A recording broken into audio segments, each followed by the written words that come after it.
சாரிப்பா.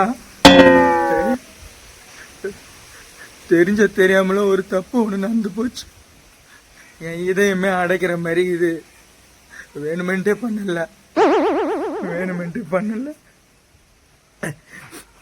எங்க வீட்டாண்டு ஒரு அட்டைப்பூச்சி சுத்தி காலில் எப்படி அப்படியும் போயின்னு வந்து நின்றுது. அது ஏதோ பசி போல நினச்சிக்கினே வீட்டில் ஸ்நாக்ஸ் எதுனா இருக்குதான்னு ஆராய்ச்சி பார்த்தேன்.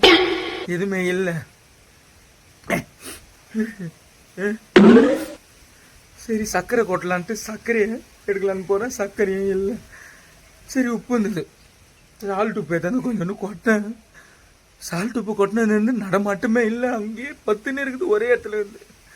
ஈரல் குளம்லாம் கலங்கி போய் ஆட்டம் கண்டு போயிட்டேன். அது ஒன்றும் புரியலன்ட்டு ஃபேமிலி டாக்டருக்கு ஃபோன் பண்ணி வர வச்சேன். ஃபேமிலி டாக்டர் வந்தார். வந்து செக் பண்ணி பார்த்துட்டு சோலி முடிஞ்சு 1/2 hour ஆகுதுன்னு சொல்றது.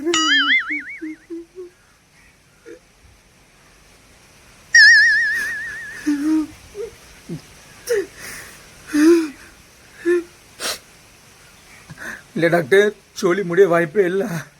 நீங்க உன்னடி செக் பண்ணி பாருங்க டாக்டர். சோலி முடிஞ்சிச்சுப்பா, சத்தியமா முடிஞ்சிச்சு சொல்லிட்டு டாக்டர் என் கூட சேர்ந்து அழுவுறாரு. அவர் எவ்வளவு மனிதர்களை பார்த்துருப்பாரு, எவ்வளவு ட்ரீட்மெண்ட் பண்ணியிருப்பாங்க. ஃபீஸ் கூட வாங்க போயிட்டாரு. அட்டைப்பூச்சி காட்டில் என்ன சாப்பிடணும்னு எனக்கு என்ன தெரியும், இந்த அப்பாவிக்கு என்ன தெரியும். அதனாலதான் உப்பு போட்டேன் செத்துரும் பழுகுது.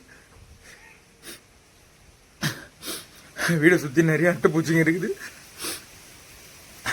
கல்லு போவாங்க கொட்ட போறேன் எல்லாத்துக்கும்.